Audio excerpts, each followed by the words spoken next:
Hi friends అందరికీ. తెలంగాణలో సంగారెడ్డి జిల్లా సదాశివపేట మండల్ పొట్టిపల్లి గ్రామంలో మా శివానంది బావ దగ్గర అయితే చెరుకు అయితే దొక్కుతారు ఫ్రెండ్స్. పాతకాలం పద్ధతిలో ఇప్పుడైతే అంతా మొలకలు వచ్చినాయి. పాతకాలం పద్ధతిలో అయితే ఇట్లా చెరుకు అనేది ఇట్లా నీళ్ళలో పెట్టి ఇట్లా దొక్కుతారు. దొక్కిన తర్వాత ఒక 10 రోజుల్లో మనకు మొలకలు అయితే వస్తాయి ఫ్రెండ్స్. చూడొచ్చు, ఇంకా ఇప్పుడు మొలకలు వచ్చినా కానీ ఇంకా పాత కాలంలో మా బావ దొక్కుతున్నాడంటే చాలా గ్రేట్. లేడా మీ బావ? అది ఇంటికి పోయిండే తినేసి వస్తాను. ఎన్ని రోజులు అవుతుంది ఒకటి? 5 రోజులు అవుతుంది. 5 రోజులు అవుతుందా? ఎకర అయిపోయింది, ఇది ఇంకొక ఎకర ఉన్నది. ముందు ఒక ఎకర అయిపోయిందా? ముందు ఒకటి అయిపోయింది ఫ్రెండ్స్.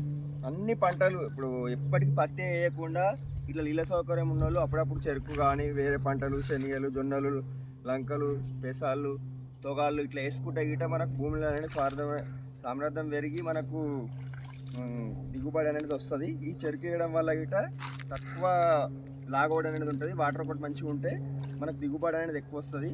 ఇంకెవరైనా సరే నీళ్ళ సౌకర్యం వల్ల ప్రతి ఒక్కరు ఇట్లా చెరుకు పంటలు కానీ ఇంకా వేరే పంటలు వేసుకోవచ్చు. చెరుకు అయితే ఇట్లా దొరుకుతారు friends. Thank you friends, watch the video. జై జవాన్ జై కిసాన్. రైతు బాగుంటేనే దేశం బాగుంటుంది.